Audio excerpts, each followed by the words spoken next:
Hello everybody. After my videos on BLE on the ESP32, I've received a lot of requests on implementing an app on the mobile phone with BLE so that you can read out IoT sensors, ESP32s, whatever. So in this video, we're going to address that, and we're going to create bidirectional communication between a mobile phone and the ESP32. While I provide the examples here with the ESP32, in principle, you could use any device that just sends and receives BLE data for communication with your mobile app. All right, let's get to it.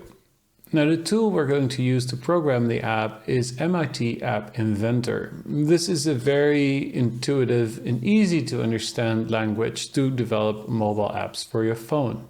I realize it does have its limitations and it's really only suitable for very simple apps, but in most cases it will be sufficient for you to just control whatever IoT devices you have or whatever projects you're working on. So just click here on Create Apps, Register, and get started. Now I opened a new project and called it BLE Controller. We'll go ahead and use the layout to arrange some buttons. So let's start with some horizontal buttons. So that would be the one over here. And we want the, this vertical alignment, we want to be full width. So we go to width and then say fill parent. And now we can go ahead and throw buttons in it. So we'll throw in two buttons. Where are the buttons? There, one, and also the buttons we want full width as well. And then the second one. The first button we'll call Start Scanning. And I see that my own picture is in the way. Let me get that out of the way for a sec. So we'll say you start scanning, and then we want to rename this over here as well. So rename, and I always like to know it's a button. So I say button start scanning. And then the second button will be disconnect. So we'll rename this and say button disconnect.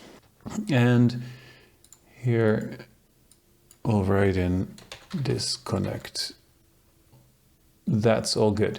Now we want a list view. The list view is needed to show all the Bluetooth interfaces that we find so that we can connect to the right one. We'll then pick a horizontal layout. And I'll go here full width as well.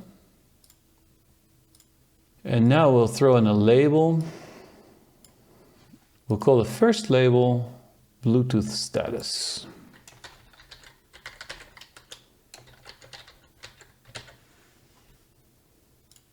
We'll then take a second label, throw it next to it, and that second label we say disconnected. Just initially when you start up the device, it's not going to be connected.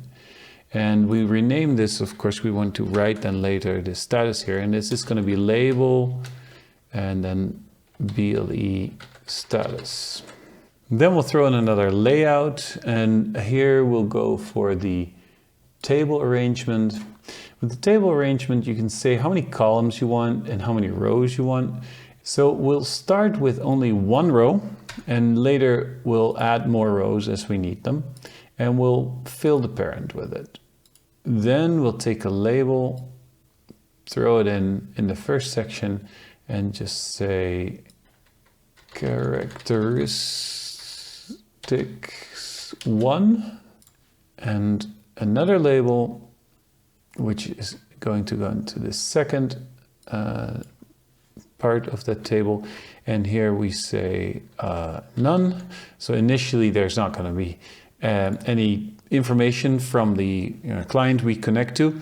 And then after we connect, we want to see the result here in the characteristics 1. All right, well, that's it for now on the layout. So we're going to start with this very simple layout, discover Bluetooth interfaces, connect to it, and then receive some characteristics data. The next step here is to connect with BLE. And for that, we need a BLE interface. Now, at the time of writing, there is no BLE interface inside MIT App Inventor natively. There is, if you go to connectivity, there is a Bluetooth client and a Bluetooth server, but this is serial Bluetooth. If you want to use serial Bluetooth, I have a different series about that that you can see in the right top right now. But the disadvantage of serial Bluetooth is that you cannot use it on iPhone and that it's not very power efficient. So if you want to use BLE, we need to add an extension to MIT App Inventor. The extensions are added here in the bottom. Import extension. But before we can actually import an extension, we briefly need to download this. So let's open a new browser window and download this BLE Bluetooth extension so that we can use BLE. So here's a list of different Inventor extensions that you can load into MIT App Inventor. And the first one here is the one we're going to use, Bluetooth LE. At the time of recording, the latest version is 2020 from August 28th, and we can just grab it directly or grab it via GitHub. So go ahead and download this extension. And after you've downloaded the extension, we can go back to MIT App Inventor. Now in MIT App Inventor, we go now to extensions and then import extension. We choose the file we just downloaded and then we say import. After importing, you should see Bluetooth LE here in the bottom under extensions. So we can go ahead and drag this into our phone and you'll see an icon appear here on the bottom, Bluetooth LE. Now we're all set and we can start coding. So we go here to blocks on the right top, and we can now start with defining what needs to be done when the page is loaded. So we go to screen number 1, and then we need when screen1.initialize. So we now need to ask for permission if we may use Bluetooth on the phone. So that you can find under screen 1 as well. And we now search for a function that's called ask for permission. So we load that over here, call screen 1, ask for permission, and then the permission name we need to change here. We don't need this here, just throw it away. We'll just take a text and then text value here. So now you're going to write here Bluetooth connect, because we need to verify whether or not we're allowed to connect to Bluetooth. And as soon as we get that permission, we then want to go and do a Bluetooth scan. So in the next step would be that we go to screen 1, and there's two functions here, permission granted and permission denied. We'll go and in this code assume that you always get permission and only code what needs to be done to get things working.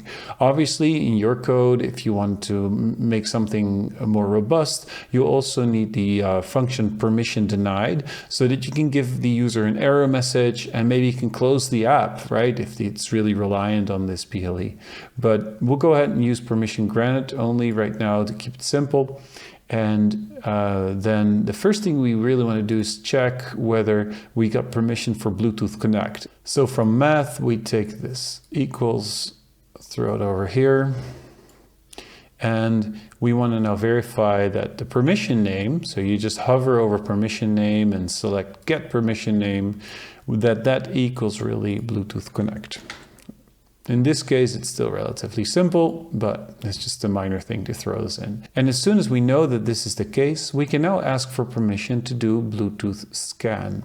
So let's just copy paste this. I go and select this call, ask for permission. I do Control-C, Control-V, and add it over here. And I can now rename Bluetooth Connect into Bluetooth scan. Okay, so that should do. Now we can really populate a list of BLE interfaces. So whenever a device is found, we want to populate that in our list view. Remember the view that we had here in the middle, this black thing, that's the list view. We can give it a bit of a more unique name. We can say list view BLE devices so that you really know what you're working with. Let's go back to blocks, and now on the Bluetooth BLE, there is going to be a function BLE comms device found, and that's the one over here. So whenever a device is found by the Bluetooth interface, this function is run, and we want to then add it to the list view. So we go ahead and take this list view and we say elements from string. And now the only thing we want to do is add the BLE comms device list. So we go to our Bluetooth interface and we set the device list to our list view. Now, before we can go and test whether this works or not, we need to be able to start scanning for Bluetooth interfaces. So basically, we need the code behind the button over here with start scanning. That is done as follows. We go to the button here on the left, start scanning, and we take the function button start scanning dot click. Then we'll go to the BLE interface, and there is a call BLE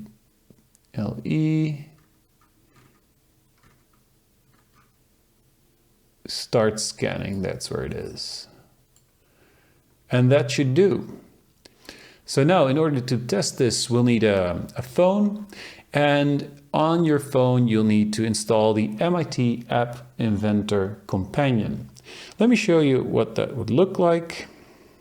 So here's my phone, and you see I already have MIT App Inventor Companion installed. So go ahead and open that.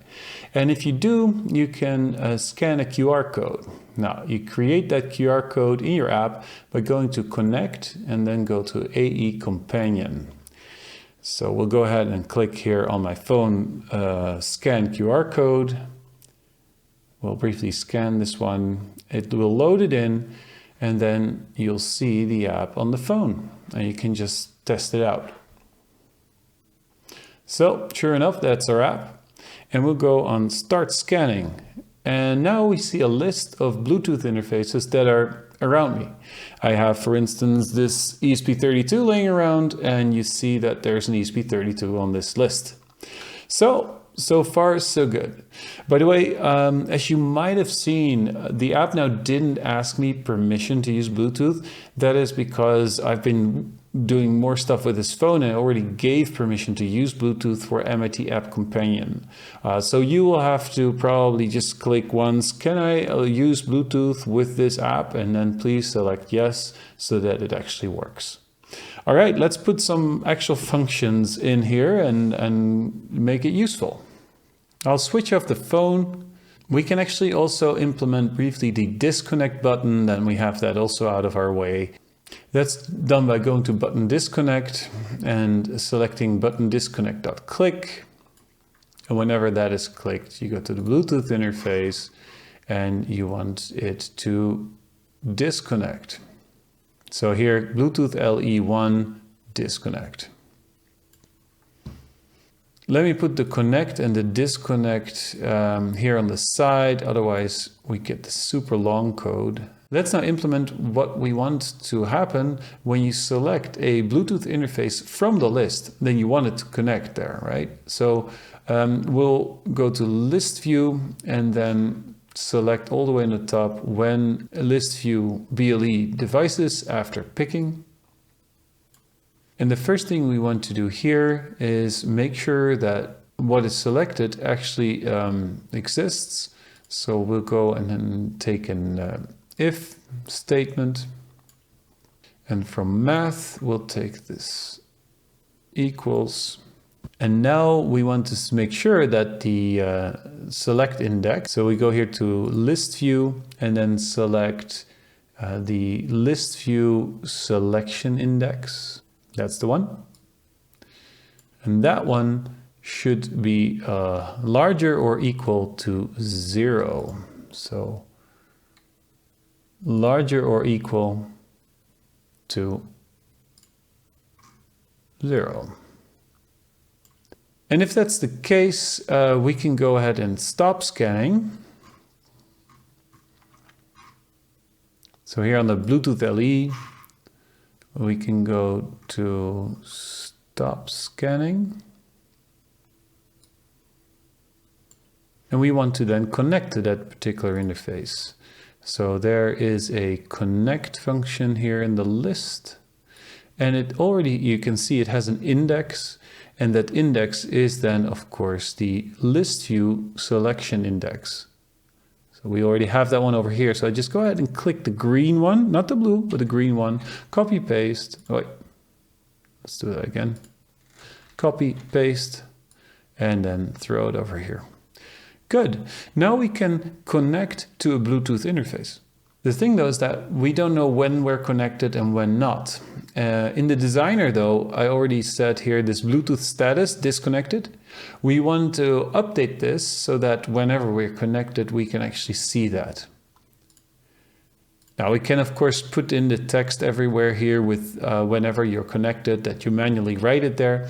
I prefer to do that with one centralized function because we'll see that if you want to hide buttons when you're connected and unhide them when you're not connected, it's really nice to have one single function that takes care of all that stuff.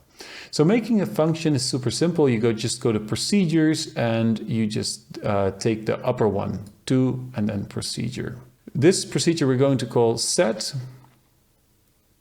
BLE status. And we're going to add a variable to this function. You do that by just clicking here on that configuration button and adding an input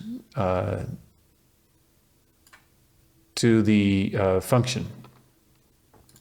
Now you can click here on the input and give it a name. So you want it to be X. We want to say here BLE connected. So we now have a Boolean BLE connected. It can be true or false. And from control, we just take an if and else function, and then we want to read this variable. So you hover over this and say get BLE connected. So whenever we are connected, we want the label over here to say connected. And that label is called label BLE status. So here in the function, we're going to set that label. So I click here in the left with blocks on this label BLE status, and then you just say set text. And we need it twice. We need it once for if and once for else. And we're going to set this to connected and disconnected. So we just take some text, say here, now we're connected.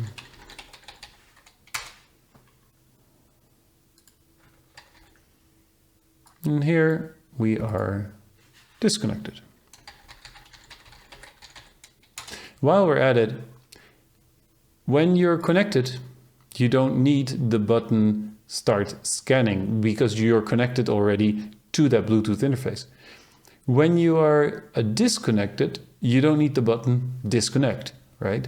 So over here in the blocks, we can hide those buttons. It makes it a lot cleaner. So we can go here to this button and then say set visible. And we just need a Boolean here with true or false. This is the button start scanning. Well, if we're connected, we really don't need to see start scanning. We want to see that when we're disconnected so that we can maybe restart it. And the second button is disconnect, and that one we add here as well to the list. Now, if we're connected, then we want to see the disconnect button. If we're not connected, then we don't want to see the disconnect button. That should do for the buttons, and the same holds then for the list view. So I'll go ahead with the list view. There's also a visible for the list view, and I only want to see the list view when we are not connected. So it's going to be false when we're connected, and it's going to be true when we're not connected. Now, after finishing this code, we need to, of course, call this function, and we're going to call it here with on the various places, actually.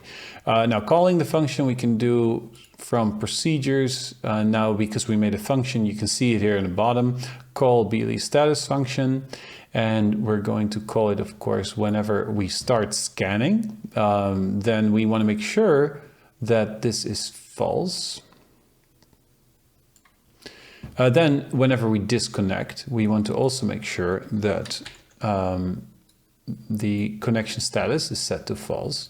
And when we're successfully connected, we want the status to be true. Now, we could, of course, add that over here after picking. We successfully picked here a Bluetooth interface, but it's better to really only change that status when the BLE interface provided the feedback that this connection was successful.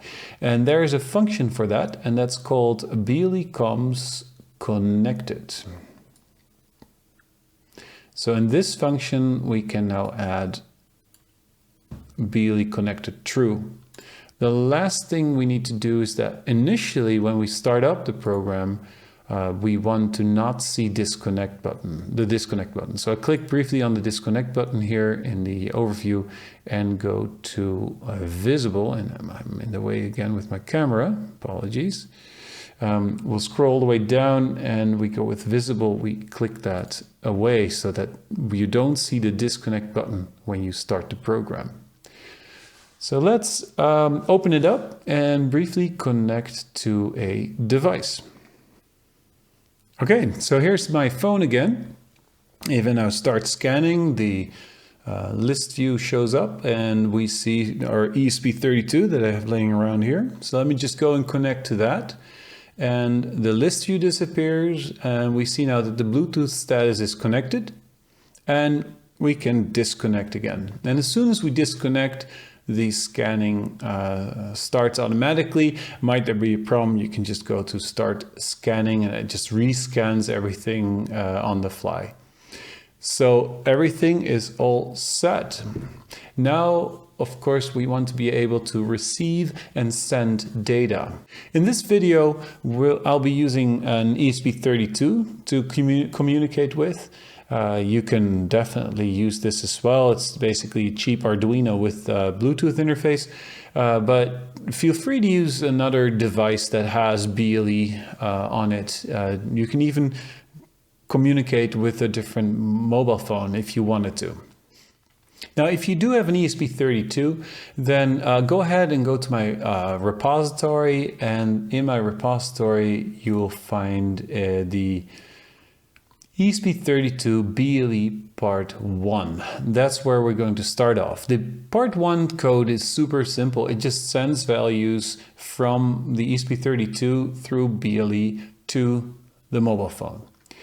So we'll go ahead and download this and then load it onto our ESP32. And then we'll update our code so that we're able to receive the data sent by the ESP32.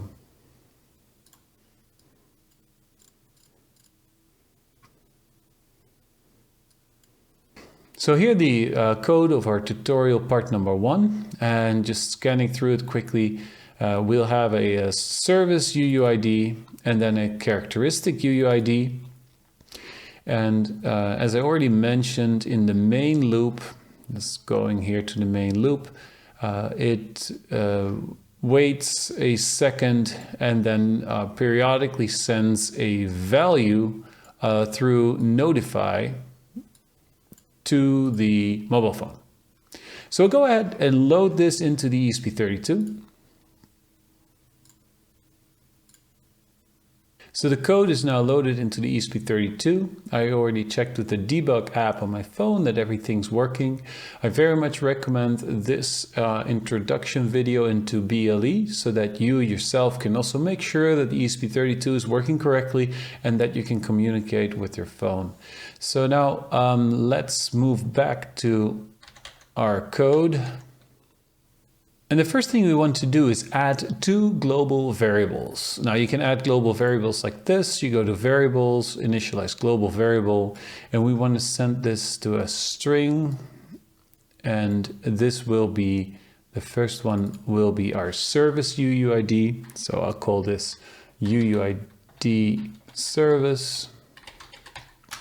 The second one we will set to our first characteristic. We're going to do, of course, more characteristics, so I will call that characteristic number 1, and because it's such a long word, char1, and later on we'll have a char2. Now, from the Arduino code, we'll go ahead and copy that. So we take the service UUID and put that over here. Then we'll take the characteristic UUID and put that over here. As soon as we connect to a Bluetooth interface, again, you want to actually verify that you are connected to the right device, that it has the UID, etc. But I want to keep the code simple here, so I'll just assume that you're smart enough to connect to the right device, and we go straight away and register for a notify service. We will get from the ESP32 4 bytes. Again, this is all explained in that first Bluetooth BLE tutorial, but here we'll go straight away register for bytes. That's the function we need. Here it is.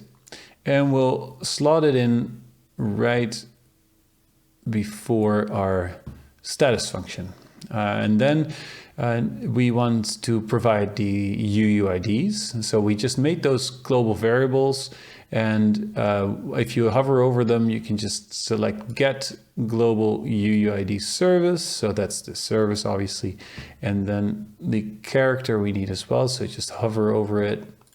Actually, you hover over the name to get that pop out. Okay, and then we take also the character UUID, and let me scroll down, set it over here. Now the third variable is signed.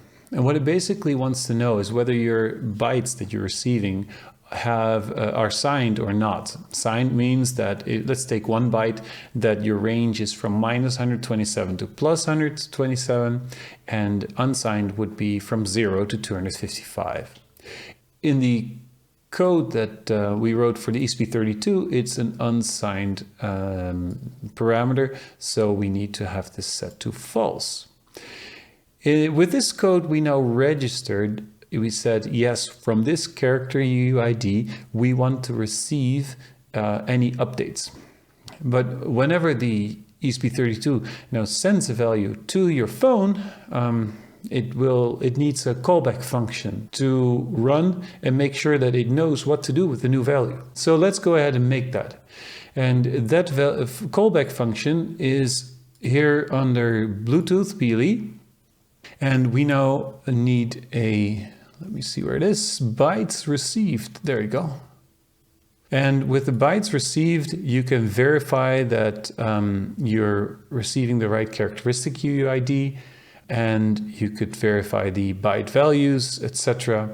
But again, we'll keep it very simple here. And what we want to do is just show the number in the label. So here in Designer, we have characteristic number 1, and it has a label behind it, and that label is initially set to none. But we want to now add in that label the right value. I see that I didn't really rename it, so let me rename that thing and make it label characteristic number 1. And now here in the list, we can find label characteristic number 1, and then we set the text. And here we want to now recompile all the bytes we received. But we receive a least significant byte, and then a more significant byte, etc. We're going to recompile that into one number. We can do that with math.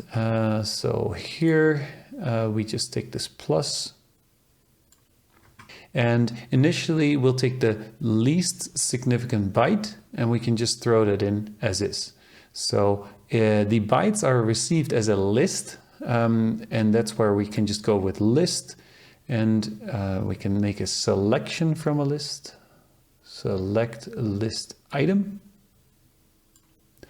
And here from the bytes, we can say get bytes, and we throw it in the list. And the least significant byte is the first one.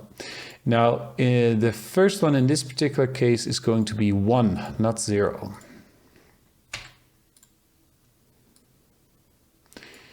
That is our least significant byte, and if we run the code, you'll see it works. But when then the parameter goes up to 255, it falls back to 0 because a byte is only 255. So in order to add now the second one, we'll say plus, and then we need the second one. But we need some more math with this. Actually, let me just move it out briefly, because we need to multiply this with 256. Obviously, it's the first 255 are covered by the least significant byte.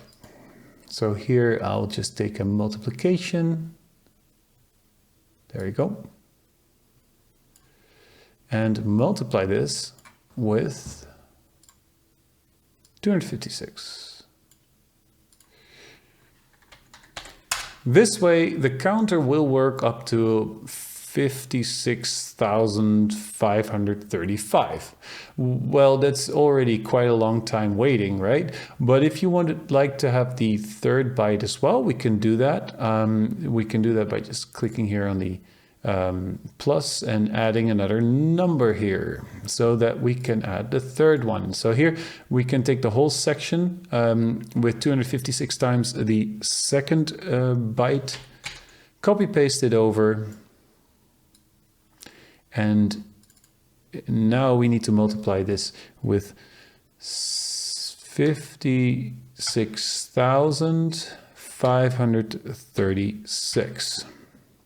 Now, while making final edits to my video, I discovered that I forgot to set the index here at 3. So this last index should, of course, be moved up to 3. So please make sure you do that. And let's now go back to the video.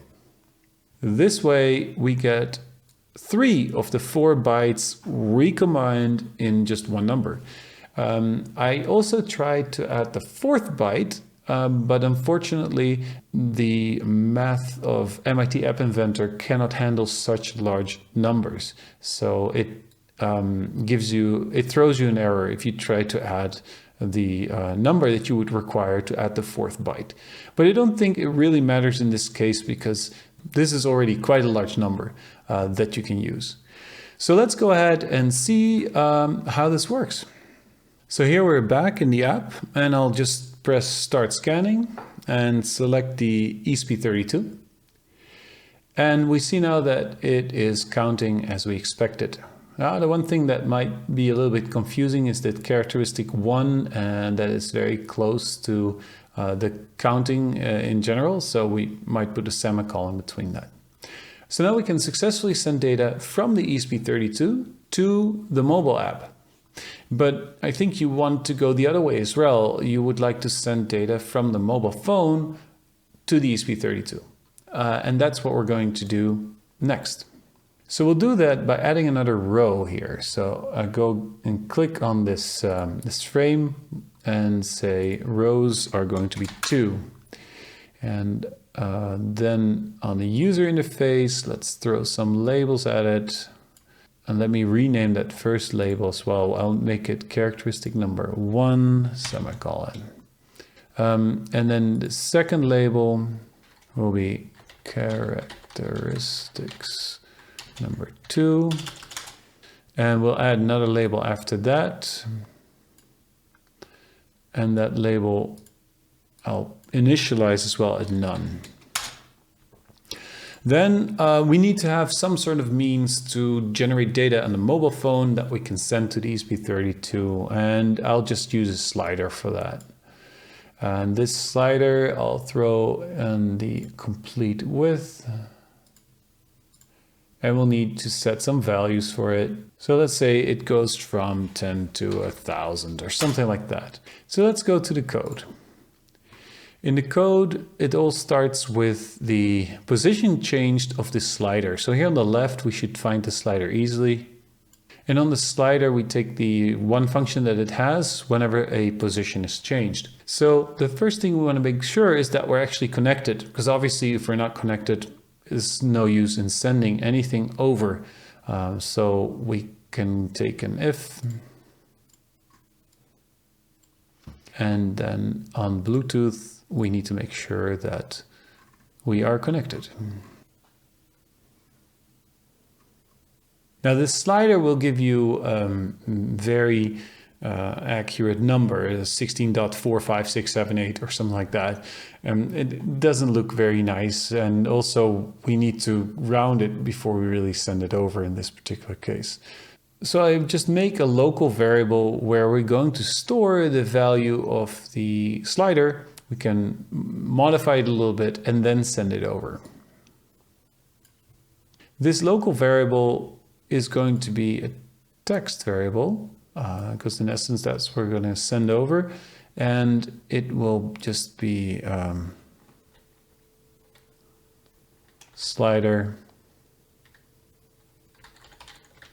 variable. So now we're going to set that slider variable,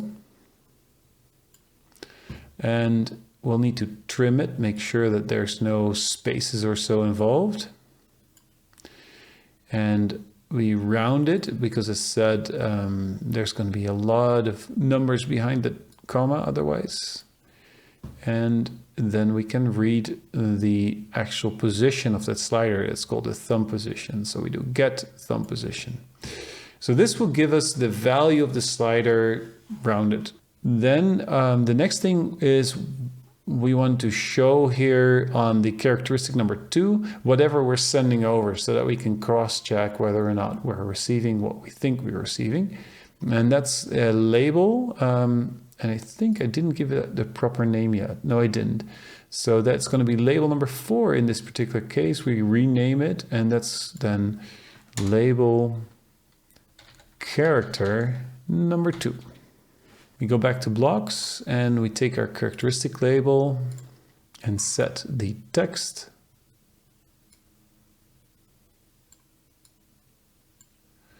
And we want this to be the same as our slider variable. And the final step now is that we need to send it over the BLE interface. So we'll go ahead and select the BLE interface. And here we want to send this as a string. So we do write string. We already have our service UUID. As the next step, we need our characteristics UUID. And of course, this will be a new one that we'll have to define in the Arduino.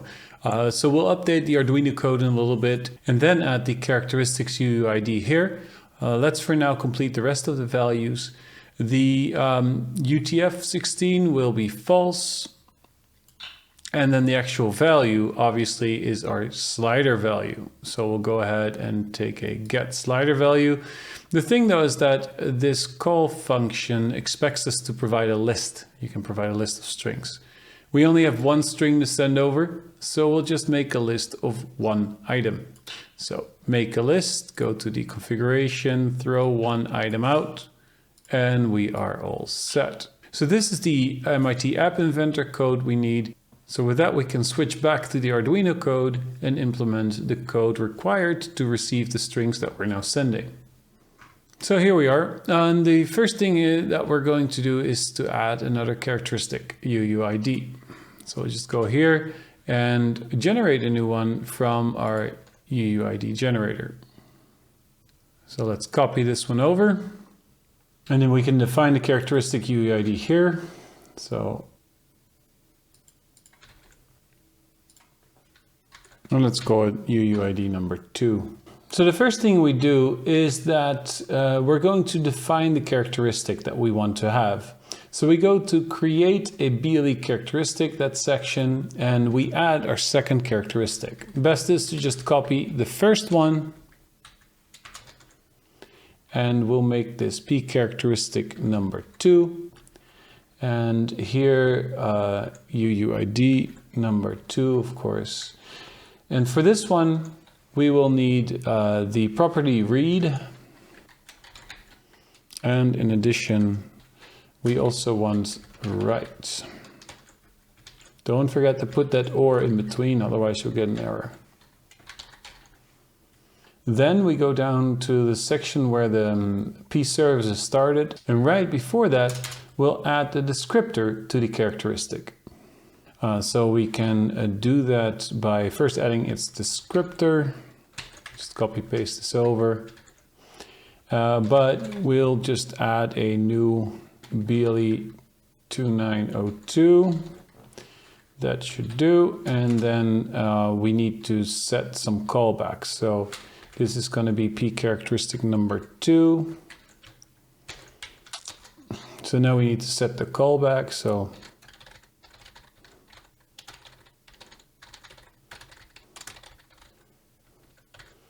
and we shouldn't forget to define now our P characteristic number 2 all the way on the top. So where we have this BLE descriptor, or BLE characteristic, P characteristic, here we now need to define the characteristic number 2 as well.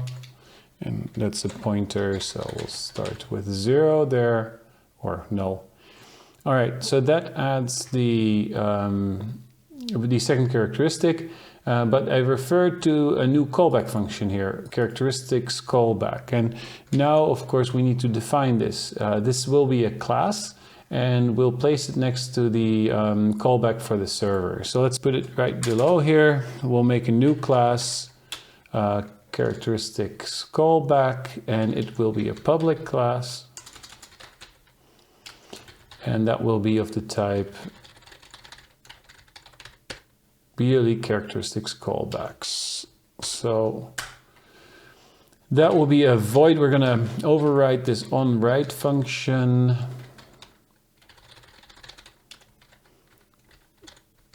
So override. And basically, whenever data is sent now from the phone to the ESP32 or Arduino, then this callback function is run. And we now need to read out the data that's sent over. And the way to read out binary information, or just if you want to read the bytes itself, you could do this with an unsigned integer t received data, and you could go pchar get data.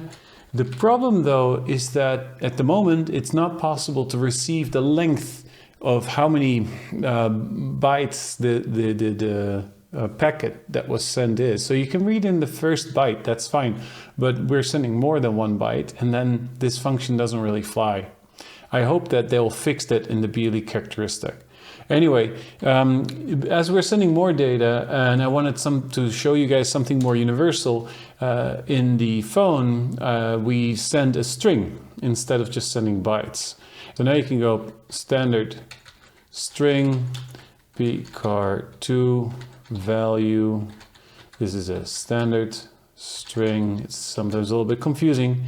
Pchar, and then you get the data by doing a get value. So this will give you this standard string as a return.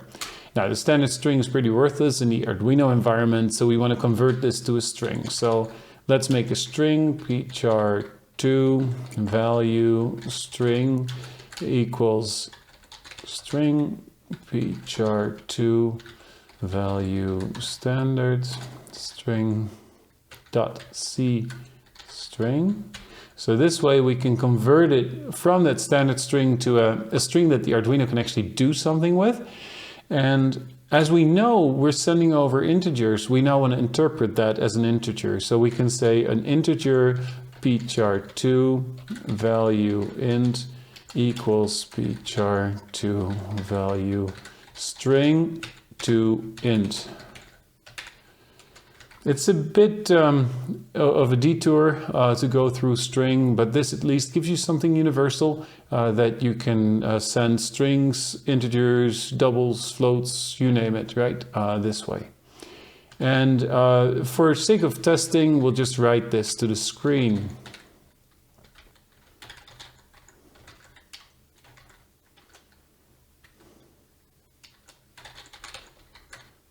So we're converting it here back to a string, but anyway. This really is just to show you that we can interpret it as an integer. Then we need to close off this callback function with a semicolon here. And the final step will be that now we need to add the characteristics UUID in the MIT App Inventor. So let's copy the characteristics UUID here on the top, the one that we newly defined. In an App Inventor, we now need to create the UUID that was missing. So we just select UUID number 1, copy paste it, and call it char2. Then we'll add the right UUID string, and we'll put a get function in the function over here. And that should do. So let's run it and see how it goes.